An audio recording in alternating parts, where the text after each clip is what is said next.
Во чест на 82 годишнината од февруарскиот поход, денес на Голак беа посадени 82 садници покрај спортското игралиште, што ќе представува жив споменик на едно бурно време и потсетник за жртвите во македонската борба за слобода и неизвестност.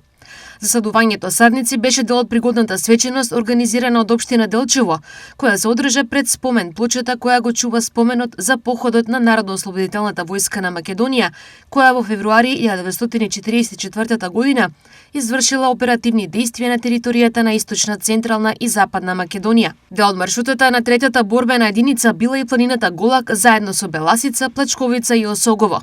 Пред спомен обележието се поклонија и свежот свеќе положија делегација од општина Делчево, предводена од градоначалникот Иван Гоцевски, делегација од Советот на општина Делчево, представници на политички партии, здруженија и граѓани. По тој повод ние како општина Делчево, осваќаме со сите институции, осваќаме со планинарските друштва, со Дружењето на борци, символично да судуваме 82 зелени дрвца. Ова е акција не само за оваа година, а ова акција е направена се со цел да биде и традиционална и веќе до година да бидат посадени нови 83 дрвца кои што ќе го забуваат нашиот Голак.